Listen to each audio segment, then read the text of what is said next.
Então, nós vamos continuar a respeito do retorno à santidade, que nós viemos trabalhando há um tempo. Então, queremos finalizar, né, concluir essas ministrações, que são 7 áreas que precisamos nos colocar diante do Senhor. A última que ministramos foi o pecado da omissão. E hoje, então, nós vamos entrar no pecado de autocontrole e autoconfiança. Amém? Segundo o autor, ele diz assim, que de todas as categorias, essa é a que pode exigir um maior discernimento e revelação da parte de Deus.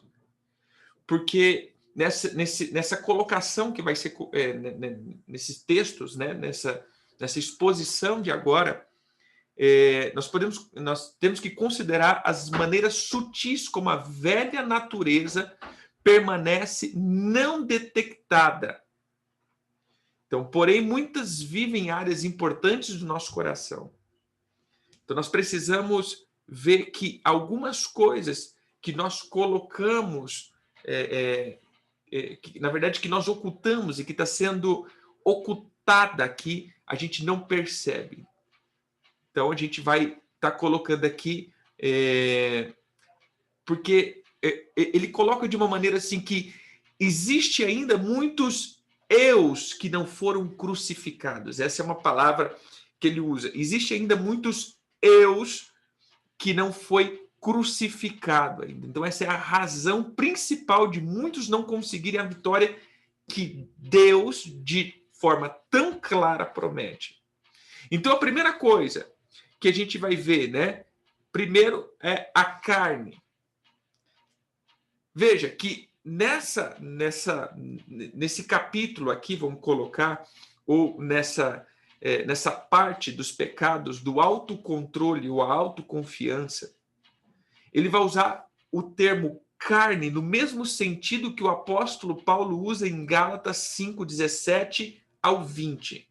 Abra aí, Gálatas 5, do 17 ao 20.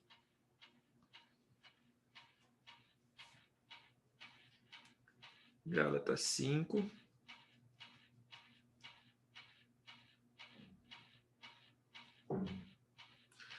Do 17 ao 20. Ele diz assim: porque a carne milita contra o espírito e o espírito contra a carne, porque são opostos entre si, para que não façais o que porventura seja do vosso querer. Mas se sois guiados pelo espírito, não estáis sobre a lei.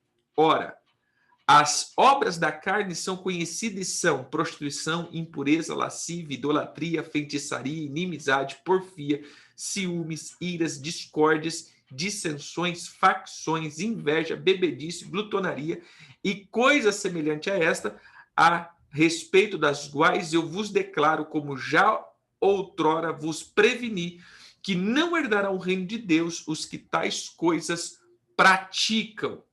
Então, a questão carne aqui que ele está colocando é os frutos da carne ou os frutos da carnalidade. E também um outro termo que vai ser usado é o morrer para si.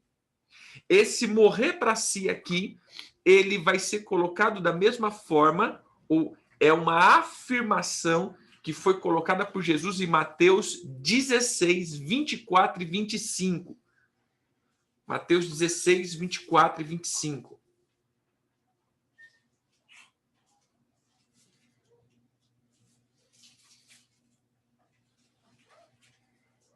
Que diz assim: então disse Jesus aos seus discípulos: se alguém quer vir após mim, a si mesmo negue-se, tome a sua cruz e siga-me. Portanto, quem quiser salvar a sua vida, perdê-la-á. E quem perder a vida por minha causa, achá-la-á. Então, vamos lá. Abra a tua Bíblia em Mateus, capítulo 16, do 24 ao 25. Esse aqui, a gente acabou de ler, né? Mas eu vou ver em outra versão. Ele diz assim: então disse Jesus aos seus discípulos: se alguém quiser acompanhar-me, negue-se a si mesmo, tome a sua cruz e siga-me. Pois quem quiser salvar a sua vida, a perderá. Mas quem perder a sua vida por minha causa, a encontrará. Romanos 6,6, assim: pois sabemos que o nosso velho homem foi crucificado com ele, para que o corpo do pecado seja destruído e não mais seja escravo do pecado. Então a gente vai ver aqui que são duas coisas que o Senhor requer. Primeiro, morrer para si mesmo. Irmãos, isso daqui é uma ordem, é um imperativo.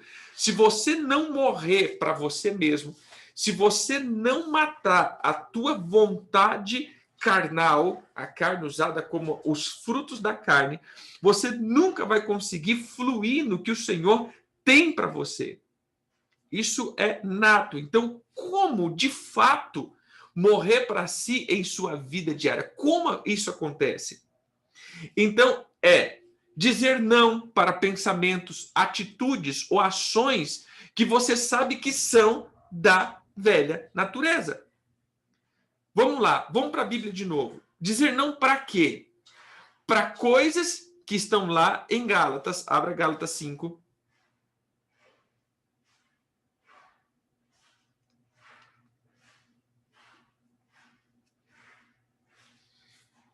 Como eu vou morrer para mim mesmo? Como eu vou negar? Dizer não para pensamentos que está vindo de pensamentos pautado na obra da prostituição? Está vindo pensamentos, ações, sentimentos, vontades vindo da impureza, da lascívia, da idolatria, da feitiçaria, da inimizade, da porfia, dos ciúmes, da ira, da discórdia. Ou seja, tudo que é fruto dessas árvores contamina você. Você entende? Não é só o fato, por exemplo, da ira, mas é os frutos que a ira produz. Porque quem está com ira vai fazer discussão, dissensão, maledicência. Ou seja, são os frutos que ela produz. A discórdia, vai vir as brigas, vai vir a violência, vai vir a difamação. Então, nós vamos ver a inveja, a bebedice, a glutonaria. Então, várias dessas árvores, elas vão produzir frutos. Então, a questão aqui é sair até mesmo dos frutos que essas árvores produzem. Amém?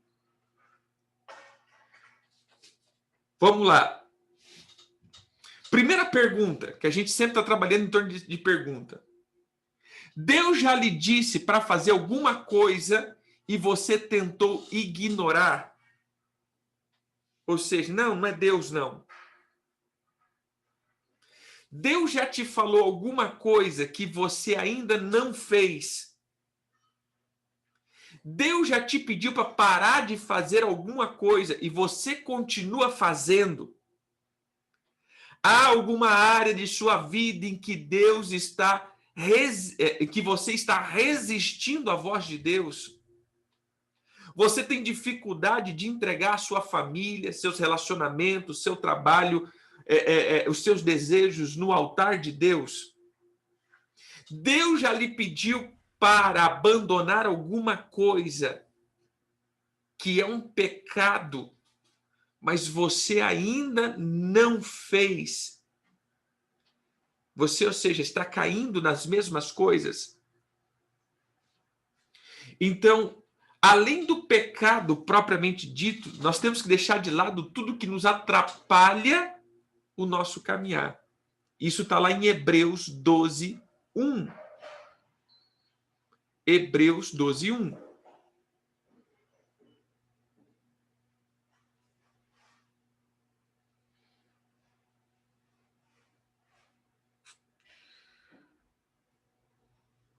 Diz assim: portanto, também nós, visto que temos a rodear-nos tão grande nuvem de testemunha, desembaraçando-nos de todo peso e de todo pecado que tenazmente nos assedia, corramos com perseverança a carreira que nos está proposta. Amém?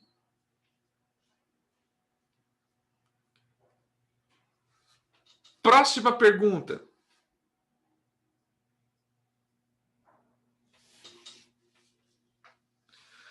Você se torna defensivo e foge da convicção e do quebrantamento de Deus? Então, muitas pessoas evitam tempos de exames profundos e de purificação diante de Deus. Eles preferem andar em um ponto morto do que parar e ver aquilo que precisa ser mudado. Nós precisamos, então, ver se estamos acomodados numa vida espiritual em ponto morto. Ou seja, uma vida espiritual que não me leva a um nível satisfatório de arrependimento. Terceira pergunta. Você tem realmente dado mais importância às suas habilidades naturais e ao seu treinamento do que à sua purificação diária e plenitude do espírito? Você se sente culpado frequentemente por estar preparando mentalmente, mas não espiritualmente, está preparado, perdão.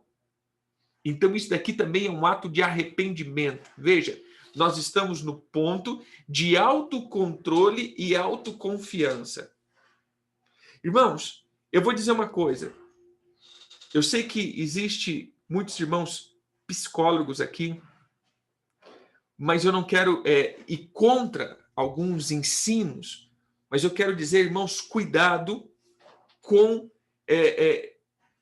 vamos lá, como que eu explico? Existe o autocontrole ensinado na psicologia, né, onde você vai dominar, onde você vai ter o controle das suas atitudes, emoções, sentimentos, o autocontrole emocional, né? Mas nós temos que ter um cuidado um pouco aqui nesse ponto, para que nós não venhamos a ter a nossa capacidade de controlar as nossas emoções e deixar de lado o Espírito Santo que traz o domínio próprio. O cristão, ele não anda no autocontrole, o cristão anda no fruto do Espírito chamado domínio próprio. Veja, é uma capacidade dada pelo Espírito Santo de crucificar a minha velha natureza, colocando na cruz e não domesticando a minha vida. Tem muita velha natureza domestificada, e esse é o problema. Existe muitos cristãos que domesticaram a sua velha natureza. É pegar o leão e colocar ele na jaula e domar o leão. O Senhor não disse para domar a tua velha natureza. O Senhor disse para crucificar a tua velha natureza, colocá-la na cruz. Então tem que ser através do poder do Espírito Santo que eu venho ter o domínio da minha vida. Ou seja, é o Espírito Santo que domina a minha velha natureza, que coloca a minha velha natureza na cruz, então eu tenho esse domínio próprio de deixá-la na cruz. É o poder da cruz que consegue parar a operação da minha velha natureza, e não uma domestificação. Então nós temos que tomar um cuidado para não exercer a potência da alma até mesmo no domínio próprio. E a autoconfiança em pensar que já está tudo resolvido e que eu tenho a capacidade de fazer essas coisas. Amém? Então, hoje, que você possa ter um tempo de oração perguntando ao Senhor, Senhor, eu estou tendo o autocontrole ou eu tenho o teu fruto, que é o domínio próprio? É o teu espírito ajudando a minha nova natureza crucificar a velha natureza, ou eu já criei uma habilidade de domesticar a minha velha natureza? Entende aqui? É o que eu sempre costumo dizer. Você aprendeu a contar até 10 para não ficar irado, ou você colocou a ira na cruz? O Senhor não quer que você conte até 10. Mas eu tenho domínio aqui. Não, o Senhor quer que você não fique irado. Você entende? Você está aprendendo a morder a língua quando for falar mal de alguém? Ou você já aprendeu a não fazer a difamação? Entende a diferença aqui? Não, é que quando eu vou falar, eu mordo a língua. né? Não, não. Isso daqui é fruto da velha natureza. Você aprendeu a não difamar ou você ainda está exercendo o autocontrole? Você está, como diz, você está aprendendo a fugir dos desejos carnais, então você está sempre em uma luta diária, ou você já colocou isso na cruz? Então veja, quando eu estou ainda lutando, é o autocontrole. Eu estou o negócio está aqui dentro de mim, mas eu estou tentando me controlar aqui para não cair nessas coisas. E esse é o grande problema. Muitos estão no autocontrole e não no domínio do espírito.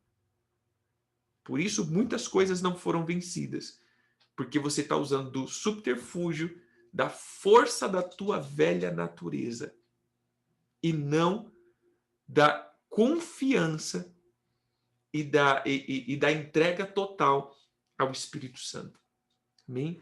Que hoje você possa entrar em tempos de arrependimento em torno dessa obra, né? Essa obra do pecado. Amém, queridos? Então, nós praticamente findamos aqui. Deu 7? Creio que deu, né?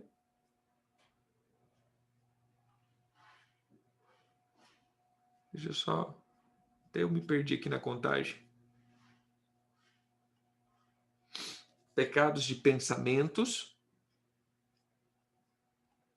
pecados de atitude,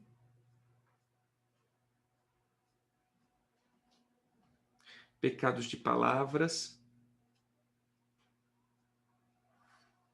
pecados de relacionamentos,